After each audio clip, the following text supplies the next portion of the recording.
میں نے مولانا رومی پر نظریں جمائے ہوئے اصرار کیا، آپ بتائیے میں نوشی میں کیا برائی ہے، اس صورت میں کہ ہم خود پر قابو رکھیں اور کسی دوسرے کو نقصان نہ پہنچائیں۔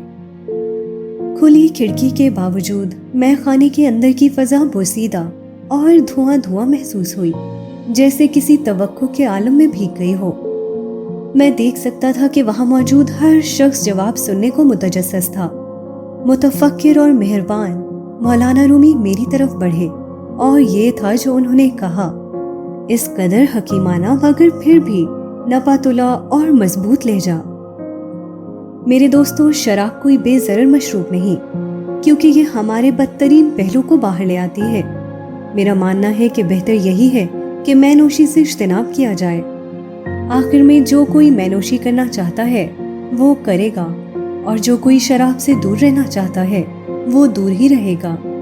ہمیں اپنے طور طریقے دوسروں پر زبردستی نافذ کرنے کا کوئی حق نہیں، دین میں کوئی جبر نہیں۔ اس پر کچھ گاہکوں نے کشادہ دلی سے سر ہلایا۔ آپ بڑے دل والے اور نیک آدمی ہیں، آج آپ نے جو کیا اس بارے میں لوگ چاہے کچھ بھی کہیں، اور مجھے یقین ہے کہ لوگ بہت کچھ کہیں گے، لیکن میں سمجھتا ہوں کہ ایک مبلغ کی حیثیت سے یہ آپ کی بہادری ہے کہ آپ یہاں مے خانے میں آئے اور ہمارے بارے میں کوئی رائے یا فیصلہ دیے بغیر ہم سے گفتگو کی۔ مولانا رومی نے مجھے دوستانہ نگاہوں سے دیکھا، پھر انہوں نے شراب کی سراہیاں اٹھائیں جنہیں انہوں نے چھوا تک نہ تھا، اور باہر شام کی ہوا میں نکل گئے۔